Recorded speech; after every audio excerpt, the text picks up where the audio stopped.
जो बांग्लादेश में हुआ है ना, वो यहाँ होते हुए भी देर नहीं लगनी थी।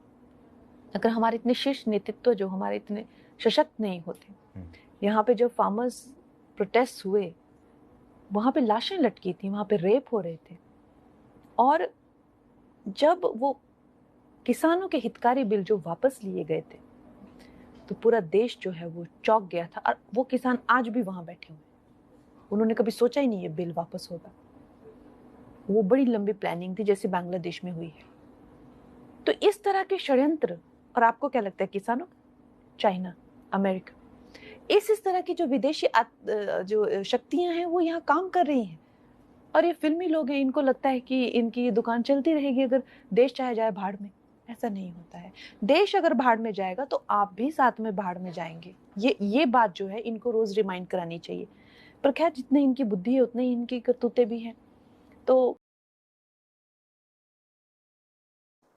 उन्होंने एक अत्यंत विचलित करने वाली बात आगे भी कही थी, जिसका मैंने उल्लेख किया है।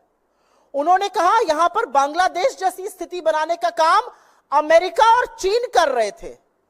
तो हमारा सवाल है कि नरेंद्र मोदी की नाक के नीचे क्या वो इतने कमजोर है कि इस देश में अस्थिरता पैदा कर रही है विदेशी शक्तियां? तो इस पर पार्टी तो नहीं बोल सकती है। इस देश के विदेश मंत्रालय को, इस देश के गृह मंत्रालय को इस पर जरूर बयान देना चाहिए, जरूर स्पष्टीकरण करना चाहिए, क्योंकि हम भी परेशान हैं। आपकी सांसद कह रही हैं कि हिंदुस्तान की सरजमी पर अस्थिरता पैदा करने का काम दो विदेशी ताकतें अमेरिका और चीन कर रहे हैं। इस पर आपका क्या मत है? क्या यह सच है? अगर सच है तो आपने क्या कदम उठाए हैं? आपने क्यों नहीं इस विषय को साझा किया है? और अगर यह झूठ है तो इसके खिलाफ भी, इसकी मुखालफत करते हुए भी सरकार के मंत्रालयों की तरफ से बयान आना पड़ेगा। यह हल्के में नहीं ली जा सकती है बात। सत्तारूढ़ दल की एक सांसद कह रही है कि अमेरिका और चीन भारत में परिस्थितियां बिगाड़ने की, अशांति पैदा करने की, अस्थिरता पैदा करने की साजिश कर रहे थे। इसका जवाब कौन देगा? और एक बहुत बड़ी बात यह है कि तमाम ऐसे लोग हैं भारतीय जनता पार्टी में जो अपने आप को किसान नेता कहते हैं, वो क्यों चुप बैठे हैं? जो अपने आप को किसानों का हितकारी कहते हैं, अगर ये किसान बलात्कारी और हत्यारे थे तो ये विज्ञान भवन में बार बार मीटिंग क्या करते थे? अगर ये किसान इतने दुष्कर्मी थे तो इन किसानों के आगे नरेंद्र मोदी को घुटने टेककर नाक रगड़ के काले कानून वापस क्यों लेने पड़े?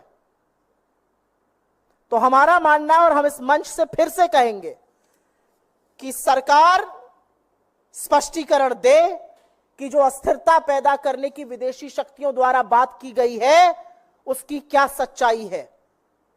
पार्टी पलड़ा नहीं झाड़ सकती है कहकर कि यह हमारी राय नहीं है। आपकी राय नहीं है तो जिसकी इतनी कुत्सित राय है उसको अपनी पार्टी से निकाल फेंकिए।